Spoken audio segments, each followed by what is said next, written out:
This is A's Cast Live, your comprehensive look at the Athletics. Leaping at the wall, it's gone! A towering drive into center field by Rooker. And 29 other MLB clubs. A judgy blast. All rise. Here comes the judge. Swung on, hit high, hit deep to right, away back into the second deck. Bobby Witt Jr. becomes the first shortstop in Major League history to have two 30-30 seasons. Shohei Ohtani starts the 50-50 club. Join us as we take you inside the baseball universe, from humidors to walk-off dingers to Hall of Fame talk. We have you covered. Spend your afternoon with us, only on A's Cast Live. Here's Chris Townsend. Welcome, everybody, to another edition of A's Cast Live. Thank you for watching on YouTube, on X, and for everybody on the A's Radio Network and 650 KSTE and on A's Cast. I said to Commander Cody today, I said, I want to start with a star pitcher. That's what I want on the show today. If not, I'm not going to be happy. And they produced Mason Miller, who's joining us today to start it off, to kick it off. You're our leadoff hitter today. How are you? Doing well. I appreciate the warm welcome, as always. So. No. Hey, wait. They're like, you want to lead off with Mason Miller? I said, of course we'll lead off with Mason Miller. You kidding me? First off, we have the bobblehead here that's going to be passed out on Sunday. It's always interesting because it's you, right? You don't really think about it until you see this figure of you. What do you think of the Mason Miller bobblehead? I think it's pretty incredible. I mean, that's you play as a player for so long and you collect the other bobbleheads, or you grow up collecting bobbleheads, and now it's your face on there, it's your name on the bottom of it. So I told you before we went on, I think it could have turned out any which way. I think they did an awesome job with it, but I could have looked anywhere remotely like me and I would have been stoked. And I dig the flames too, because the flames, it gives it a unique feel to it. It does. Yeah. I think it's a nice touch, and overall, it came out fantastic, and you just get to have a little extra something to feel good about looking at the flame. So this is the stuff you dream about as a player, right? You dream about success. You dream about what it can be like when things really go well. Do you ever sit back, because it's not that far away from when you did have the rehabs and the struggles and the worry about staying healthy? Do you ever sit back and look back and go, wow, man, this is incredible, because you never knew if this was going to happen or not for you? Yeah, I mean, this was the furthest thing from what I was thinking about. I was just worried about making it. And then once you make it, then you worry about staying there. So to be able to get here and then have the success I've had has been an extreme blessing and a product of a lot of hard work, but thanks to a lot of people that helped me get here. One of the things I'm super proud of you about is it's been a tough year. And when you're a closer and the team's not winning, it's odd. It's an odd situation. You sit in the bullpen day after day. Is this the day we're going to get used? Or is this the day the team's going to win? They're going to need me. And you go a long time without pitching, and then you got to come in, and we know feel and command. It's really, really tough. But the thing that I'm proud of is that you've never complained. And a lot of people tend to complain in Major League Baseball. You haven't complained. Talk about that, how you're such a team guy. You understand what's going on, and it's just an unfortunate situation. You haven't been able to be used as much as possible. Yeah, man. I mean, I want to be helpful to the team as much as I can. And unfortunately, sometimes when we go through these tough skids, I'm not able to get in there. So, everybody in the locker room wants to help and wants to contribute. And sometimes it's squeezing a little too tight to try and get us out of it. For me, I just can't wait to get into the game and pitch. And, unfortunately, I've had my fair share of rough outings this year too. I think overall I've had, a lot of dominant ones, but a handful that have gotten away from me. And whether that's a byproduct of not pitching as much, I don't know. But, I just kind of look at it as the next one out's the most important one. And regardless of what's happened before, how well it's went, how badly it's went, I go out there and try to do my job each time I get in the game. All right, so when you're done with an outing, whether it's good or bad, how do you reflect on it? How do you go back? Do you review it? Do you go back and watch it on film? When you get in there, what's the process like after you pitch? I think it's most fresh as soon as you get in there, and you usually are thinking about the things that you wish you would have done different, even during a good outing. I could have executed this pitch a little bit better, or, made this adjustment a little bit sooner. But overall, it's just kind of taking something that felt good, taking something that you did well, and trying to roll that over and create a snowball to the next outing. That's at least my philosophy on it. It's difficult to stay in it sometimes. Sometimes for me, it's success or failure. I could look awful and get the job done, or I could look good and, give up a home run. And, like the second Phillies game was an example. I thought I pitched well that day overall, but I gave up the solo homer with a 1-run lead. So I ended up, with a blunt save, and we went on to lose the game. So it felt like I pitched badly, and yes, I didn't do my job, but I felt like my stuff was good. I felt like it was something to build off at that point, and then was able to come back the next day and get the save. It's so different from when you were a starter. You think about when you would warm up in the bullpen as a starter. Some days, different things felt better than others, and then you go out on the mound, and now you got multiple innings, and things start to change in the game feel-wise, so maybe you can go back more to a curveball or to a changeup. But coming out of the bullpen at the end of the game as a closer, I mean, it's hell on wheels. You're coming to get the last 3 outs. So talk about taking the feel from the bullpen out to the mound as a closer versus a starter. Yeah, I mean, as a starter, they still hold screw out of the bullpen. You always say, like, you have a bad bullpen, you're going to pitch well, and you pitch great in the bullpen, you're going to have a bad game. But I think for the bullpen, it's less so about, how you look down there, more so just about getting loose, sometimes really fast, sometimes slow, just getting yourself in a position to get into the game. And, obviously you're feeling out different things and trying to execute a little bit. But once you get out to the mound and you have those 6 pitches or so, then you really try to lock that in. And then the moment the hitter steps in the box, it's go time. And there's a whole new level of, locked in, trying to execute a sequence, plan, read swings, etc. And the adrenaline rush obviously is so different from a closer than a starter. Yeah, that's the elephant in the room for sure. You can't substitute that. You can't fake that. And, even in the bullpen, your heart's pounding under your chest. You can't wait to get in the game. But until you get to the mound, there's nothing that compares to it. We've talked to you about using the changeup more this year. You have. Talk about the thought process there, because a lot of people would say, your fastball slider, that's all you need. But obviously you have a repertoire that you're bringing from the starter's background. And how much has the changeup helped you, and how confident are you right now in it? Yeah, I mean, I haven't overly gotten into using it, but it's really stemmed from just trying to, avoid that first pitch primarily to a lefty. All 3 home runs I've given up this year, first pitch fastballs to lefties. So you don't really try to use the term like guard the first one. You always want to try to get ahead, but it's just about how I can do that smart ways and avoid damage, especially in games where one swing could change the outcome of it. You talk about the couple home runs that you've given up this year. It's just, reality is, it's amazing. I don't know how much you think about this, but I think about it like you're throwing so hard that the amount of time that they have to think about it, see it, and tell their body to swing and hit it, it's pretty amazing. I mean, it's really, you got to tip your cap. Yep. It's to have a ball coming in that fast and that they square up. It's very rare, but it just goes to show, and you could talk about it, how just good these hitters are. It is, yeah. And this game wouldn't be as fun to watch or as fun to play or as competitive if, certain guys rolled out there and had success every time. It's a game of success and a game of failure, and about how you can find ways to have more successes than failures. And some days you're going to get beat, and you kind of have to live with that. So, yeah, tip your hat sometimes. But at the end of the day, it's at that competitive nature that, you don't shy away from guys. You want to go after them. And, a guy gets you once, you kind of want to face him again. Not like, man, I hope that guy's not coming up this time through. All right, so this has been fascinating to me for all these years. What time do you get here every day? Usually around 2. All right, 1:45, 2 o'clock. So 2 o'clock. Yeah. You're not coming in 9:45, 10 o'clock at night. Yeah. So what is that?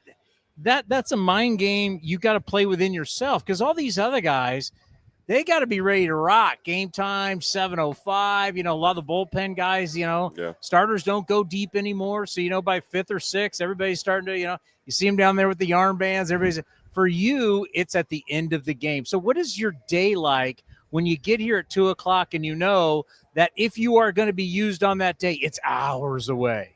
Try not to think about it. I mean, when you think about it and give it kind of credence, it does feel a while away. I mean, we're sitting here at 5 o'clock. It still could be another 5 hours, 4.5 hours. So really, it's the same routine as everybody else. Get here, eat a little bit, get warmed up, go out and throw, shag some BP, get to talk to you, have some dinner. But, yeah, I think when we start getting close to the game, the routines kind of change a little bit. Everybody else is definitely a little bit ahead of me as far as how they're prepping for the game. And I think I try to keep it slow, and I go down to the bullpen, and after a couple innings and, sitting down there for 8 innings, it makes for kind of a long game, especially if you're chomping at the bit to get in there. So kind of just staying busy, but being productive as much as you can without kind of overexerting yourself throughout the day. All right, let's end on this. Parents, friends, family, how many people are – I mean, you've got to be sending a bunch back home, right? Yeah, I stopped counting. But I told Greg and Mark that, just as many as you can get. Did you just send it a big box I don't have home? a number. I haven't figured out how I'm getting them home or anything like that. But, yeah, I got a lot of folks back home from the East Coast that would love to have one. So I'm going to do my best to see how many I can get back to PA. Okay, so what are you going to do with the one that you have? It's finally your bobblehead. You got a bobblehead. Yeah, You're going to keep it at the house? I'm going to keep it at the house for sure. We have a little home gym, and I have some of my baseball accolades from over the years, and I think that'll be a nice little centerpiece on the mantle that, you get to see that every day. And it's kind of like one of the coolest things ever. You got your own little bobblehead. Yeah, it feels like one of those surreal milestones in a career where it really doesn't mean all that much in terms of what we're doing on the field, but it's a reflection of the hard work, and super, super humbling to be able to sit here and have a bobblehead day, and it's you on the bobblehead. So you awesome. know what it was for the old school players? It was posters. Yeah, because all the kids would put the posters on the wall. It's like, so in the old days, if you got a poster, you'd made it. Now it's a bobblehead. Yeah, I mean, bobbleheads are probably one of the coolest collectible items out there, I think. So I know a lot of players, myself included. I have my Brent Rooker bobblehead that I'll probably go up on the mantle too. So. Well, I got to tell you, it's been great to watch your journey and to watch you grow to who you are now. And we talk about as you're one of the elite arms in all of Major League Baseball, and it's a thrill when you come out. It's something special. So continued success. Congratulations on the bobblehead, and we'll talk to you after the All-Star break. All right. Thanks, Towny. Mason Miller, your All-Star closer right here of the Athletics, and it's going to be cool on Sunday. If you can get this bobblehead, it's going to be one of the special ones. I'm sure a lot are going to be going home with him, but we'll be giving away all these bobbleheads on Sunday. It doesn't get any better. And I just thought about that. Like years ago, you want the bobblehead? Why don't you come here? Come here. Come on. Corn. Come on. There he is. There he is. That's a rock star right there, ladies and gentlemen. That's Cleveland Guardian legend. Great. No, he's an Indian and a Guardian. We've established that. They're in town tomorrow, so that's Tom Hamilton's not going to be here. I forgot about that. What about Steve? We haven't Stephen Vogt? The request is in. We're going to have because Tom Hamilton's not coming, who's going to the Hall of Fame. He's not coming? No. So we'll get him one. Swung on him, Belton. So we already got a Guardians Hall of Famer right there, but we're going to have our buddy. Rosie, down goes Anderson. Korn told me yesterday that when he was at the he met Chris Jimenez because Jimenez is on the road trip, and he booked Jimenez for us. I love Jimenez. So I'm like, oh, Gilroy guy, Gilroy, Ace from your old fan. neck of the woods, so south of me in San Jose. So he'll be on the program tomorrow. Talk Awesome. about Guardians, yeah, and hopefully we'll get voters. Towny Hamilton, mate. So he didn't come to San Francisco? No, apparently, from what I was told. By the way, that's Ford C. Frick Award winner, the great Tom Hamilton.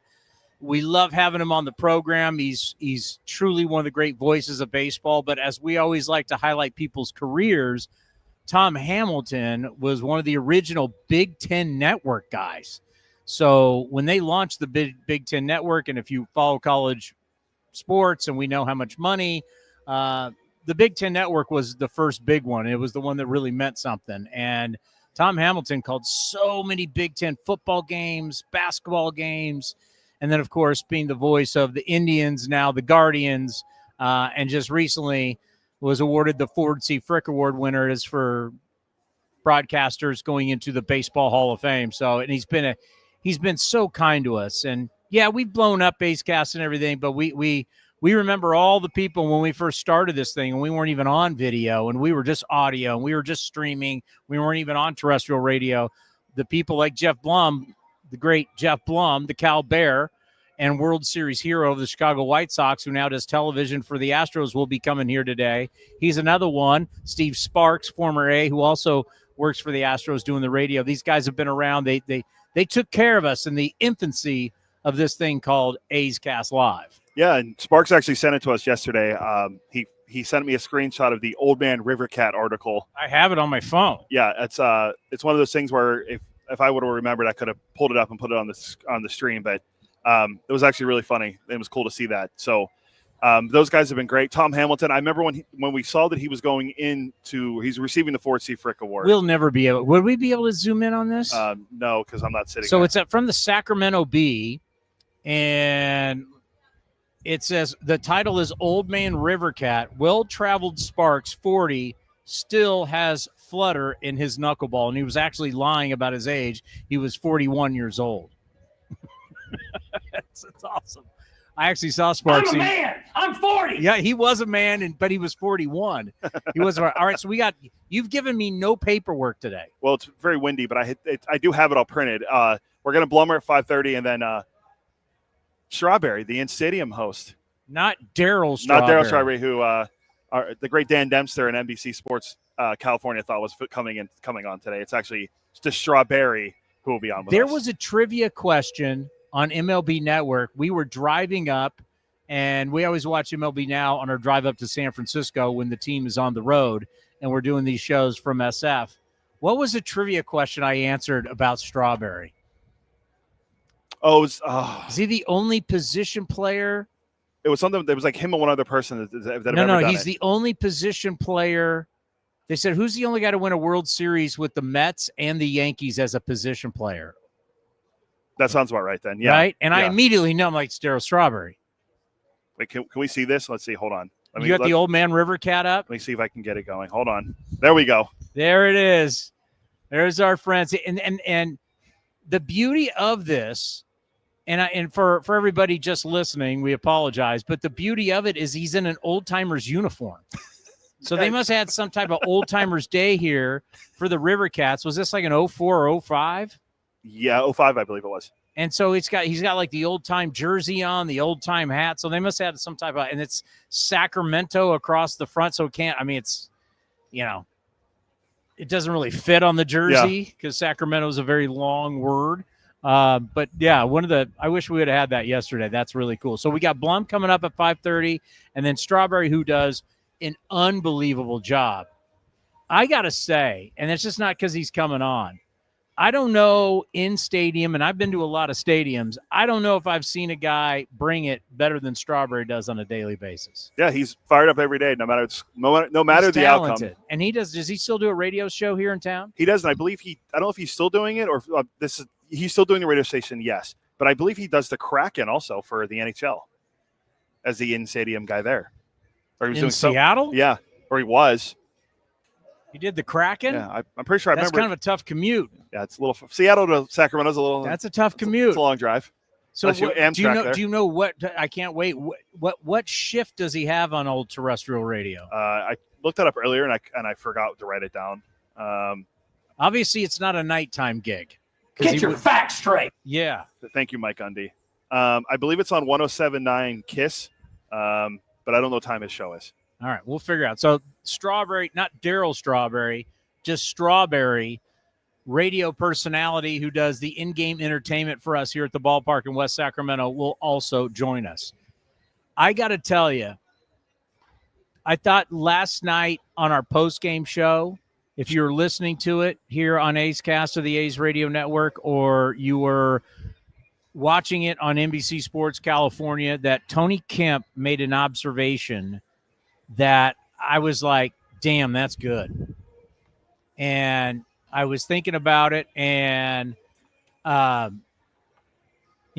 when you do this every single day, you don't pick up on certain things.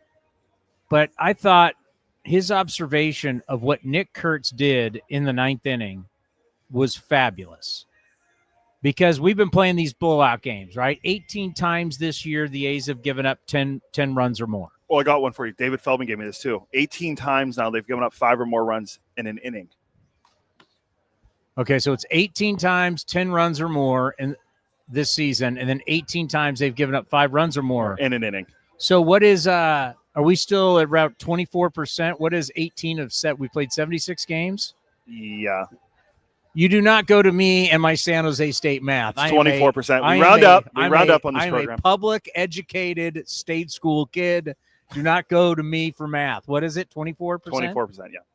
So 24% of the time we're giving up 10 runs or more. Correct. That's horrific. It's not great. It's not ideal. That's fine. So we know it. That's why I've had to kind of cut people off on the post-game show, the call-in show, where they're still calling in and complaining. I'm like, well, you've been seeing it for 76 games. You think it's just going to change? It is what it is. Like, you can't keep complaining about the same thing night after night.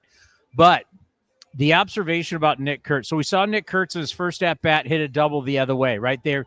There's still shifting going on, and it's really starting to bug me. Like, we've watched it now for 2 years. Wait, shifting's been gone for 2 years? Yeah. Or 3 years? It was a 23 season, I thought. So this would be third season? When did? So they essentially, what they're doing is they're 23. They're basically taking your so let's say a lefty's up. You're taking the shortstop. Now the shortstop used to play on the other side of second base and was like a second baseman. Second baseman was moved way over, or you could do it like we used to do it. Marcus Semien would go out into shallow right field as a shortstop. It was ridiculous. If you grounded out to Marcus Semien, he was out in short right field, and you'd still have to put 6'3". It was a joke. He wasn't playing shortstop, right? So you can't do that extreme stuff anymore, but basically what they're still doing is you're taking your shortstop, let's say a lefty's up, you're taking your shortstop, he's at the very edge of second base, and as soon as the pitcher throws, he moves over, and he's shifting again.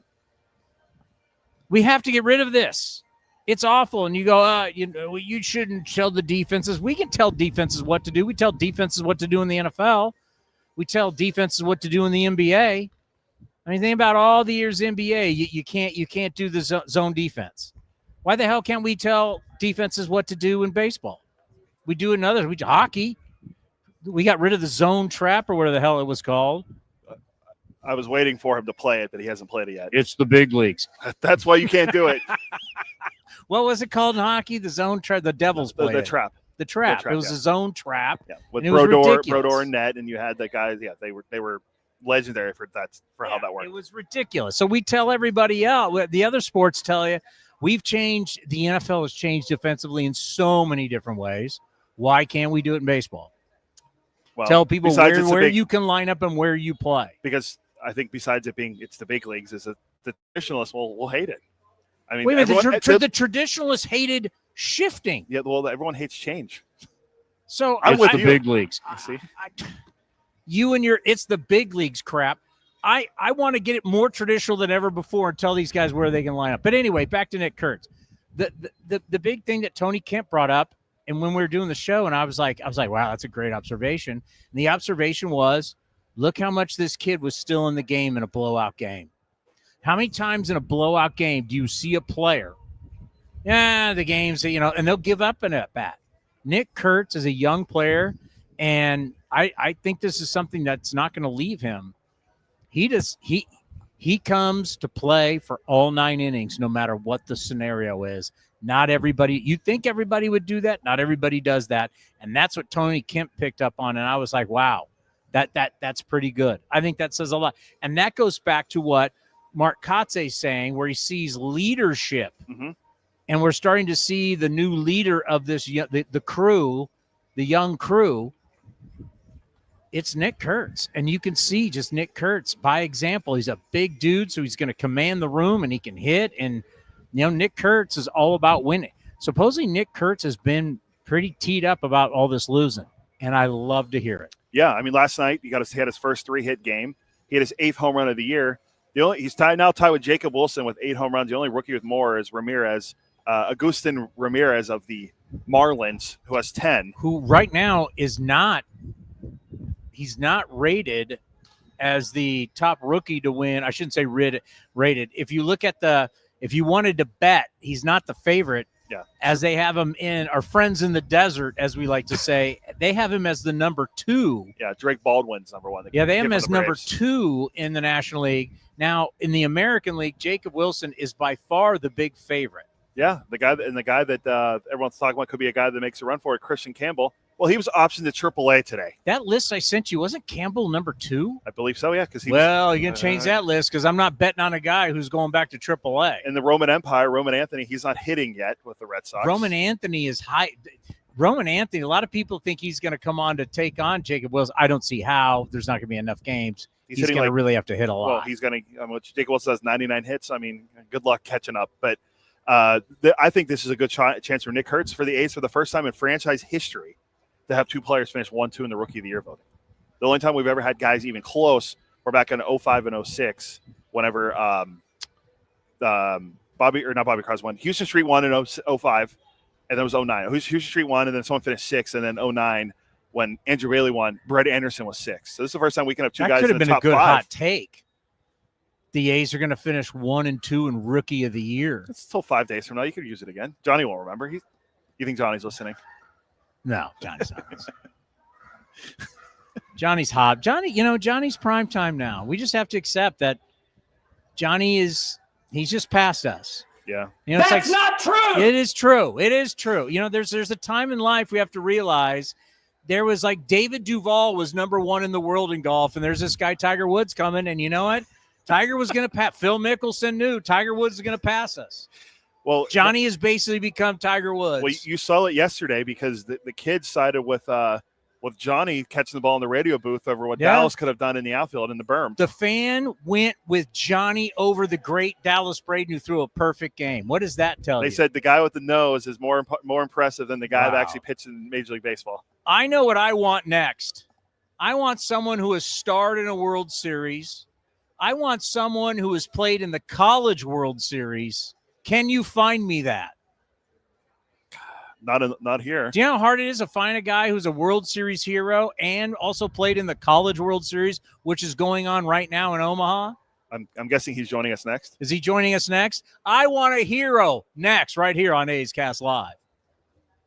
When it comes to knocking it out of the park, nobody beats Folsom Lake Ford.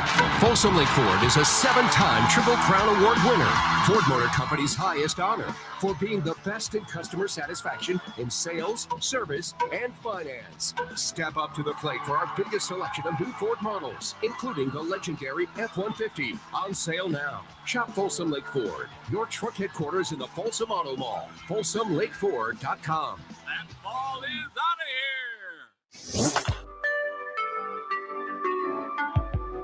New A's Hall of Famer Barry Zito joined Chris Townsend on A's Cast Live to talk about his relationship with Mark Mulder and Tib Hudson. Hudson was the kind of guy that set the tone. I think he came up first in 99 and obviously had that big split finger. And, me and Mulder were wherever we were at that point, watching him on TV and being like, wow.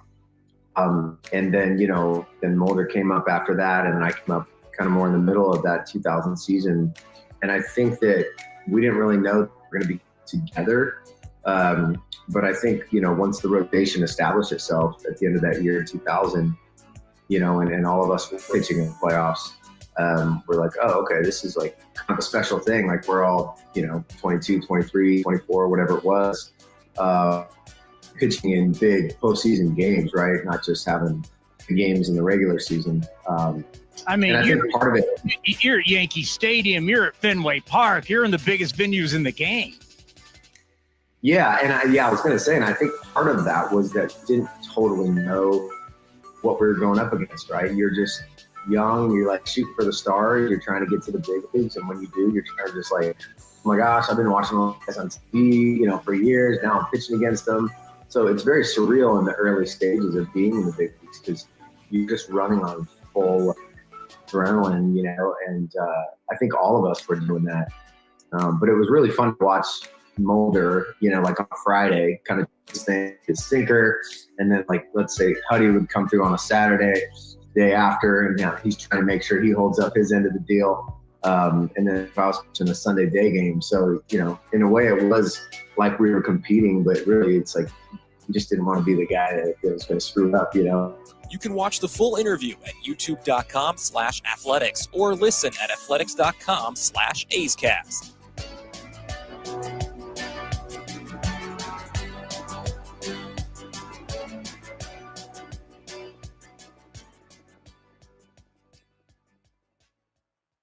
Calling all college and grad students. Grab your friends and head to the ballpark with this special offer.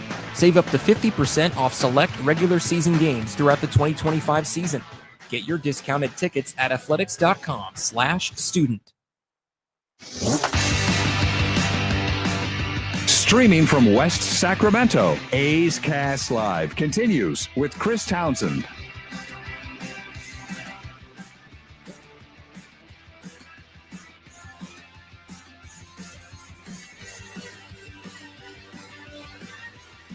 All right, welcome back to A's Cast Live. He's one of our all-time favorites. He's a World Series hero.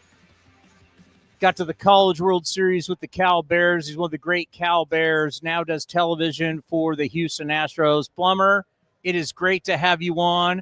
I've been waiting to bring you down because you used to come down onto the field of the Coliseum, and we brought you onto the dirt. This is all show those right years. here, man. Then we've improved. You had to come to a AAA stadium to get a big league show? Correct. That's outstanding. Yeah. Good for you. You've earned it, man. So when everybody's like, how is it? Well, it's great for us. It's fantastic for you guys. You got a great shot. The background's beautiful with the guys getting loose behind you, but this is the way it's supposed to be done. So you can see, like, when we fired up, because now we've taken over the pre and post game show for NBC.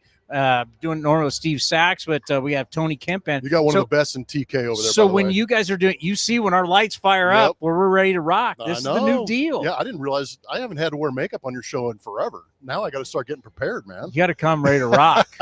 Believe it. By the way, your alma mater, is never afraid to ask for money, dude. Yeah. I was going to ask you that off air. How are your kids doing, and how's all that? How's the Cal donation going? First year.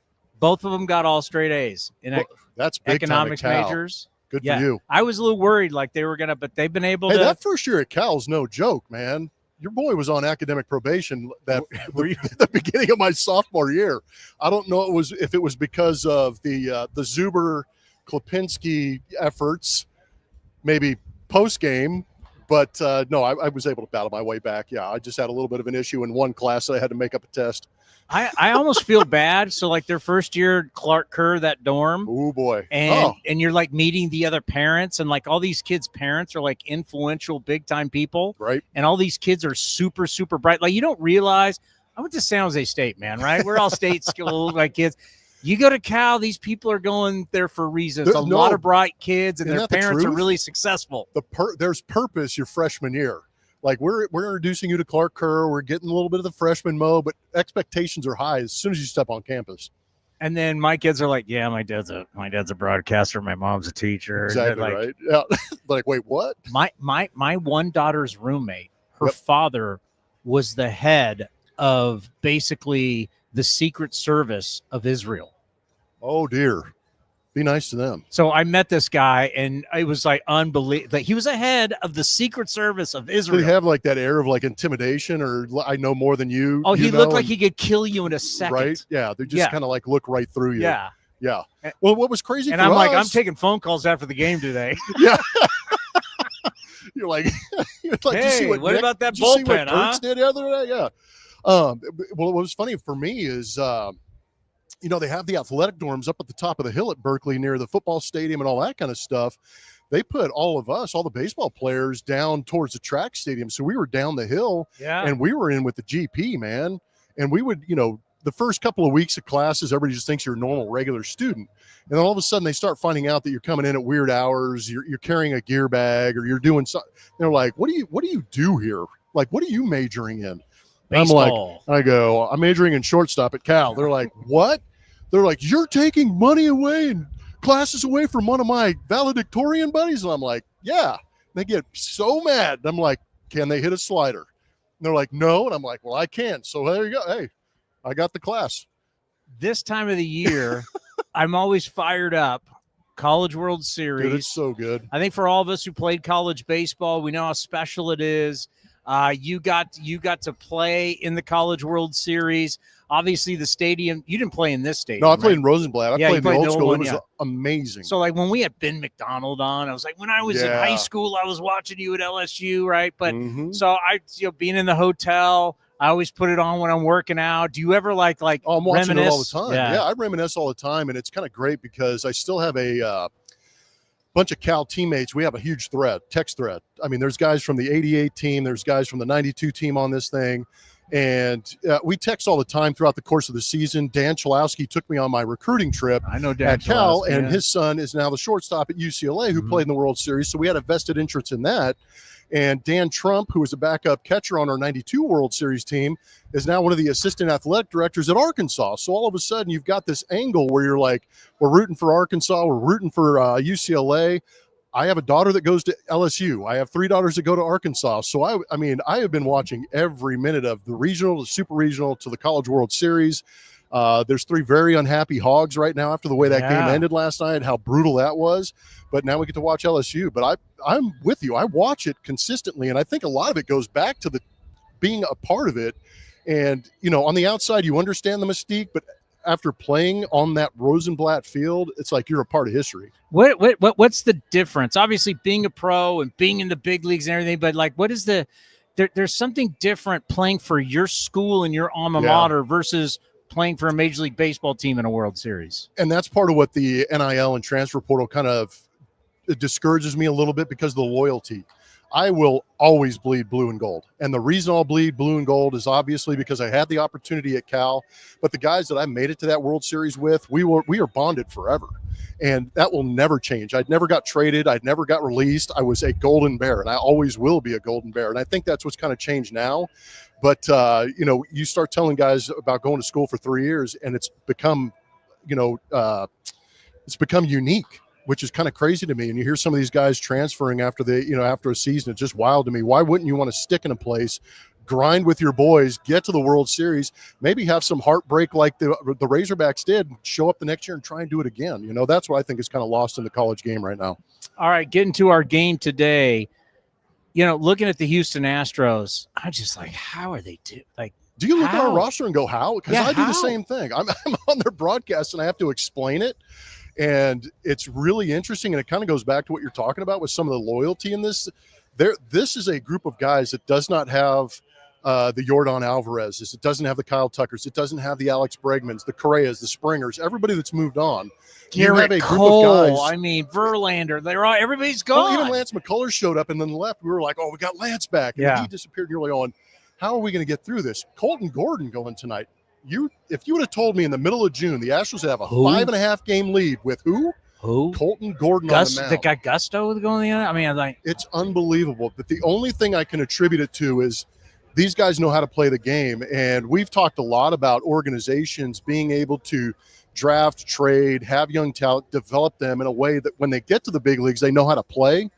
And that's the only thing I can really attribute it to with these guys, is that there's an inherent trust that when we go out there, we're going to play side by side. We're going to play as hard as we can. If I make a mistake, you're going to pick me up. If you make a mistake, I'm going to pick you up. And that's just kind of how this team's gone. Because if you look at the 2 wins in this series for the Astros, what they've been able to do offensively 1 through 9 is probably what's most impressive. And that's just how they do it. They just go out and grind. Then the back end of their bullpen, good Lord. Yeah, as soon as you get to the 7th inning, it's King, Abreu, Hader, and the game's over. You know, Tony Kemp was talking to us about this because he came up and you were an expo, right? Oh yeah. I was with the organization, doesn't exist anymore. Yeah, it's still weird going to the Nationals and reading their book and being like, yeah, I'm in there. Yeah, what? Yeah, You were a Montreal Expo. Yeah, I was a Lay Expo. We played to get out of Montreal. We didn't play to compete in Montreal. We played to get out, man. So he talked about coming through the system, how what's so unique about the Astros is that they are all about, whether you're an A-ball, double-A, every move and everything you think about is how will you help the team when you get to the big leagues? I'm glad he speaks to that, because that's kind of it's the sensation we get, but we're not down there, so we don't know. So I mean, having Tony Kemp go through the process and understand that and bring it to this level explains a lot of his success on the teams that he's been to. But I think it explains some of the success that you're having right now. Is that really, like he said, it's like hard to believe that you'd be an A-ball, but that they preach that. How many teams do that, and why doesn't everybody do that? Well, I don't know. I really don't know, because I mean, again, we've been talking for 13 years now, it feels like, about how these teams are developed, because before the Astros happened, the A's happened. Yeah. And they developed so much great talent, and unfortunately they weren't able to keep them, but they trade them away and bring in more talent and still compete in the American League West. And since being in the American League West since 2013, and watching what Jeff Luhnow did and the foundation he built before leaving has still carried on, but you try and emulate it, but how do you emulate that kind of thought process and that type of development that says, we want you to be this particular ball player, but while you're developing yourself, you're going to do it in this system that develops winning. I asked Steve Sparks about this, and it's something that, really impresses me with certain organizations.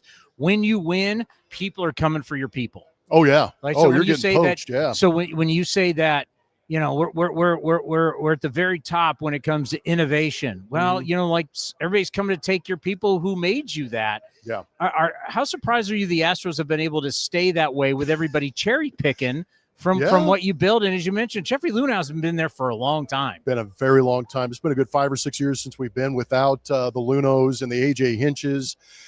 And somehow they have developed a baseball operations that has enough people left over with the mentality of what they're trying to do as far as the talent that they want to draft.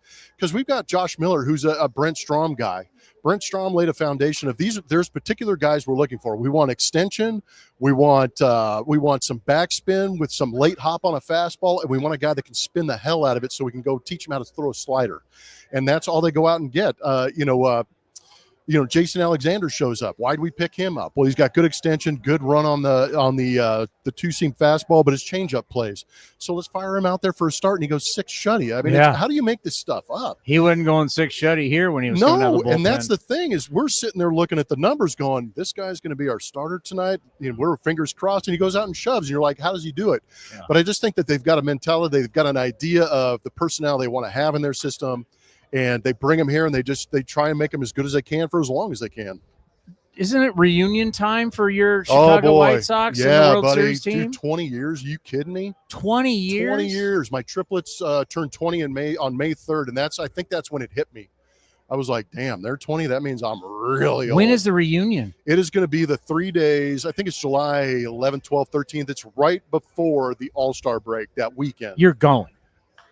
So oddly enough, this off season, we send in dates that we want to have off. And I said, I want the 3 days off before the All-Star break because we have a day off, 3 games, and then the All-Star break. So I get 7 or 9 days off. My oldest daughter's in an internship in Chicago, of all places, right now at Great Wolf Lodge. So I was like, we'll take those days. We'll go up to Chicago, visit her, have a blast. Turns out that 2 days later, I get a note that says, save the date for this. It's the 20th anniversary of the Chicago White Sox World Series reunion. The World Series hero. So it just coincides that when I already had plans to go up there and visit, taking the whole family, and we're going to go up there and celebrate the 20th anniversary in the kids and everybody's going to be there. Yeah. They're going to see how big league dad is. Oh, dude, it's funny. They came back for the 10-year when they were about, 11, 12 years old, and they were like, all of a sudden you see like a Beautiful Mind, everything coming together.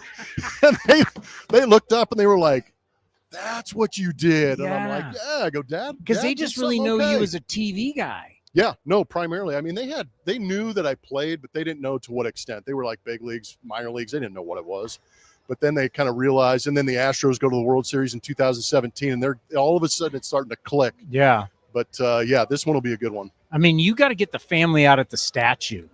Oh, my daughter, believe it or not, if you check my Instagram, my daughter was at the White Sox game today and took a picture in front of it and posted it on Instagram, and I reposted it. Yeah. I got to see that. Yeah, it's because I don't know about you. My dad didn't have a statue at a big league ballpark. And I can't tell you how many battles I've lost in that household with 5 women. I've got 4 girls, my wife, I've got 2 female dogs. It's like, dude, I'm overwhelmed. And like, if there ever gets to the point where I'm just getting railroaded, I'm like, hold on a sec. Pull out the phone. I'm like, your dad's got a statue, man. You can't do anything to me. Yeah, it's a good time, but it's humbling and it's crazy at the same time. All right, let's end on this. What do you think that's going to be like? Because I know how close you guys were. It was such a special run. I think the White Sox have only been to the playoffs like 11 times in the entire history. Yeah. I mean, it's been 100 and something years. It was a special moment in that city. It was a special. What do you think it's going to be like? I think it's going to be a blast. I know they've got a huge documentary planned to release. There was a lot of stuff going on behind the scenes. You're probably going to see and hear more stories than you heard initially after we won the World Series, which will be really good because we were literally a band of misfits. And the fact that their trade deadline acquisition was a utility player with the San Diego Padres that came over, I mean, that kind of gives you an idea of what they felt a ball club should be. And we were an absolute disaster off the field and on plane flights. But every time that first pitch was made, something happened where we flipped the switch and we just wanted to tear people's heads off. And we went out there and played unbelievably gritty, smart, fundamentally sound, great baseball. Starting pitching was unbelievable. People don't talk about that. Wasn't five and dive. People don't talk about that offseason enough. I mean, we had Bobby Jenks at the back end who shut down is all shut down. But we went into that ALCS against the Angels. They beat us in game 1, and we proceeded to go 4 complete games to win the American League Championship to get to the World Series. And I don't think that gets talked about enough. We went 11-1 that postseason, and we just rode the backs of that pitching staff. It was unbelievable. Well, it's going to be an awesome time. I hope you have a great time. It's always good seeing those guys. It was such a good group of dudes. Jermaine Dye was on that team. I mean, I knew that Jermaine was good, but when you sit there and watch Jermaine Dye play live, you're like, dude, this guy he might be the best in the game at the time. He was unbelievable.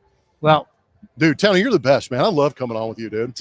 I know. And now that you've dressed it up so much, it's great. You're going to have to – we're going to need to get the TV guy, the tie and the suit and the makeup. No, ties and suits are gone, man. That's what I tell them. I'm like, I'm going polo every day. That. It's going to be hot. We're going polo every day. You can only dress this up so much. But enjoy that celebration. I know that's going to be special. I appreciate that. Yeah, good times and always good being on with you. Good luck. Good luck the rest of the season. And, yes, we will talk to you after. We'll see you. We'll want a full report. Oh, you will. About everything. You know that. On. Yeah. All right, buddy. Special. Thank you. The great Geoff Blum right here on A's Cast Live. We got Strawberry coming up next. Strawberry, who does the in-game. This could be a Strawberry. It's a tough one to follow. It's a World Series champion right here and a World Series hero. I know, which begs the question because we play the commercial for the A's Cast before every game. Yeah. And you're like, we have the GM. We have the Hall of Famers. We have the commissioner. And now it's the T-shirt guy. So, like, the bar is way high. Like, I can't come near the level of guests that you have. Well, how about this? Back at NBC in San Francisco, when we put the list of everybody we were having on today, the question was, you're going to have Darryl Strawberry on? I get that a lot now. Do you get that? I get that a lot at the baseball games. Why Strawberry? Darryl? No relation to Darryl. Grew up hating the guy, obviously, because I'm from the Bay Area, so we hated Darryl. You're from the Bay. Where are you from? Born in Mountain View. Okay. I went to St. Francis High School. Shout out to the Lancers. Yes. Went to San Jose State. Spartans. You're a Spartan? Yes, sir. Yes, sir. I did not know that. Yeah, went to San Jose State. Lived in Daly City for a couple years, but did most of my radio work in San Francisco. So Bay Area, born and raised. So who's bigger, you or Tom Brady out of St. Francis? Tom Brady was Sarah. Oh, he was Sarah. St. Francis hated Sarah. I want to put that on the who's the famous St. Francis? I thought because Bonds then was Sarah. Yes.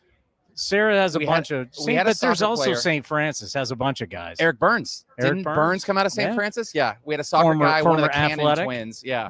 So are you on the radio up here now? I am. So promote it. What do we got? So I'm afternoon show on KISS 107.9. It's like 90s, 2000s throwback, MTV TRL style. All right. So that's my afternoon show. So what time's that show in? 3 to 7.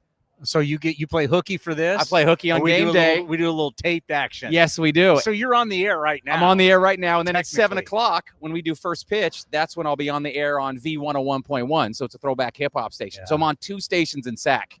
See, it's the funny thing in our business. See, years ago, when I first got into terrestrial radio, we couldn't tape. No. So now, technically, the old school DJs can now tape the entire shows. Yep. So when you think, oh, my God, he's on Saturday. No, he's not really there. He's at home. Not really there. No, yeah. I do want to say, though, that my partner and I do put a lot of effort into the show to make sure it's entertaining, engaging.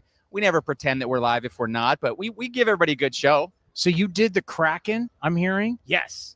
How did you do a Seattle team living here? So I lived in Seattle for about 5 years, and that was when they rolled out the inaugural season of the Kraken. And I've been to enough sporting games, and I know enough in-game hosts who do my job here at the A's. You grew up South Bay Sharks. Yes. Right? And so I said, you know what? They're forming a hockey team. I want to be the in-arena host. Put me in touch with whoever. And I auditioned and I tried out, and I was the in-game host for the inaugural season.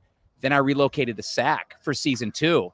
And I had a phone call with the Kraken. I said, hey, I'm moving to California. And they said, well, we still want you to come to our games. Can you figure out a flight? So, yeah. That's when you know you're good. For the last 3 seasons. They got a private jet going to Seattle bringing you in. Yep, Southwest, my private jet. But for the last 3 seasons, I've been going back and forth. You can pick your own seat. I mean, that's how good you were. I can. Yeah. Are you an emergency aisle guy for the extra leg room? No. I'm an aisle guy. You're an aisle guy. I'm an aisle guy. I have long legs. I like the emergency exit. I'm a short guy. Don't worry about that. Okay. I like the comfort, and I like to be able to get up, go to the bathroom. Fair. Don't go across people. Fair. I always sit in the back because they claim it's safer. Over the wing. You feel less turbulence. Is that what that? I hate flying. I always go in the back because when I fly, I'm not in a rush. Even if I am in a rush, I'm not like, I don't care. I'm not going to rush. I gotcha. I'm not going to be one of those guys that's like sitting in the front of the plane, can't wait to get out because you're going to end up at the baggage claim together anyway. Yes. Chris Townsend, the everyday man. I'm here for one you of the people. I have to say, now that we have experienced. How many games have we played? We played 75 games. 70s, right? 76. We played 76 games, but all these home games. You are by far one of the best I've ever seen do this. You bring it every day. Thank you. You bring that energy every day because not every in-game host can do that. And in baseball, it's different because we play more games than everybody else. Mm-hmm. You bring it every day. You never screw up. That's one thing I've noticed. You never screw up. You are on point every day. And that's why we wanted to have you on the show. I want to tell you, I've been very impressed. I appreciate that. Chris Carey also spent a lot of time telling me how good I was yesterday, which is great to hear.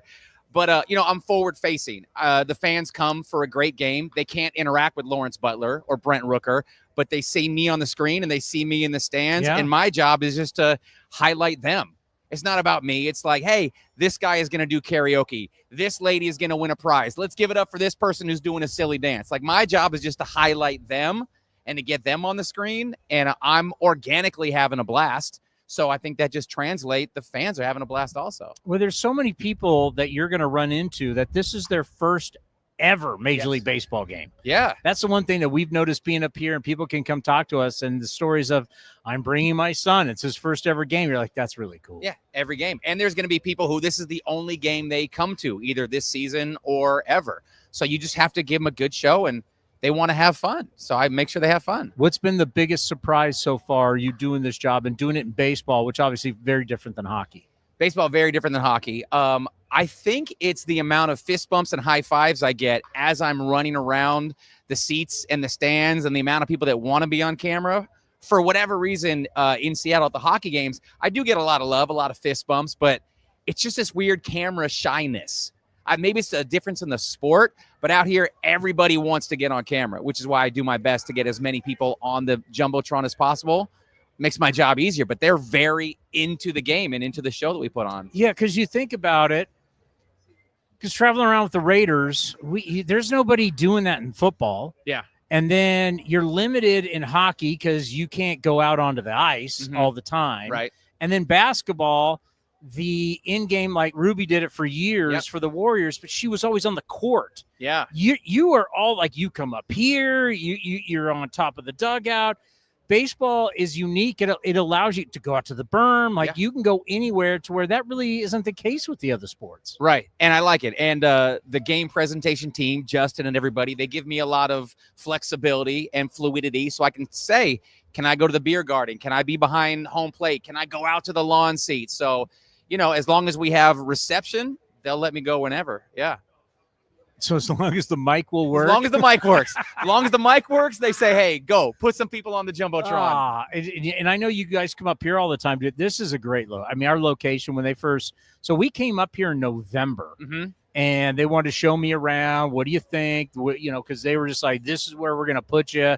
And the field was all dirt at the time. They were starting to build everything. And I went up here and I went, perfect. Yes. So you claimed this territory first. Yeah, we came up here and put our flag down and said, all right, we want to be here. Yeah. Because there was different locations they were looking at. We were like, well, this is the best. We've had to kick some seats out, whatever, but we said this is the spot. So we made the whole lighting and everything that we had to do to make this thing work. But I love the sight lines. We've been really lucky because you don't know when you come to a stadium or an arena. You don't know how it's going to work, for you. It's worked great for us and really worked for you also, because all the different places you guys are able to do stuff. True. And we do borrow your area from time to time. And I think also the fans get to peek behind the curtain and see the A's Cast is live. Oh, there's Towny right there. And they get to go walk and get their nachos and hang out behind the cameras and watch. And again, it's about being forward facing and being accessible to fans. How much have you talked about it on the radio show? A lot, especially because on the first night, I didn't know that I was supposed to kick off the take me out to the ball game 7th inning stretch. I thought my line was, it's time for the 7th inning stretch. Everybody get up, let's sing. And I'm sitting there and there's no organ. And the producer says, you have to sing. And I go, She goes, you have to start it. It's not my deal. So nobody wants to hear me sing. And so I go, take me out. And I held the mic out. That was a big surprise. I didn't know I was going to have to sing in front of 10, 12,000 people. Yeah. How many people listen to you, but they didn't know what you look like, and now they know what you look like? Lots. And I do get, are you the same Strawberry on the radio? Yeah. I said, yes. They go, I was wondering, because there can't be too many people named Strawberry. I do get I do meet a lot of radio listeners out here. It's great. Yeah. So when I first got into radio, it was 96, 97, right? So there were so many different people that had no clue what you look like until they go to an event and everything. And I always I thought you'd be taller. Yeah. And my answer always was, yeah, me too. I always thought I was going to be taller also. Sorry to disappoint you. Yeah. We're both in the same boat. And if I was taller, I probably would have played a little bit longer than I did. That's cool. You're from my neck of the woods. Yes, I live in San Jose. Yes, sir. I lived in downtown San Jose when I was going to state. So did I. I think all Spartans do. Yeah, for all the most Spartans part. do. And then I moved to Santa Clara for a couple years. But I love the South Bay. Loved living out there. My mom is still out there. It's great. Yeah, it's I've really enjoyed Sacramento. I've enjoyed staying right by the Capitol. I've been up here, done some stuff before, but I've really enjoyed. We've had a good time. So hey, thank you for stopping by. Keep doing what you're doing, because I tell you, you bring it every night. Thank you, Towny. And it's not easy to. People don't realize it's not easy to bring it every night. It's not easy, but I'm having fun, and so I've had worse jobs. I've had worse nights that I've spent. So this is great. It's great. Thank you for stopping by. We appreciate it. All right, coming up next, it's going to be Johnny D and the Hall of Famer Kim Korak getting you ready for Game 4 of the 4-game set between the Athletics and the Houston Astros. And then at 6:30, Tony Kemp and I will join you. We'll be back for A's Cast on NBC Sports California. Thank you for watching, everybody. A's Cast Live. This is awesome. Every player's dream to get a bobblehead. Fastball on fire. Probably one of the coolest things you can put on the bobblehead. An exploding ball. He does throw 104, so that makes sense. A little bit of love for the baby facial hair on the chin. Oh, thought that was dirt on his chin, but it looks like they intentionally put hair there.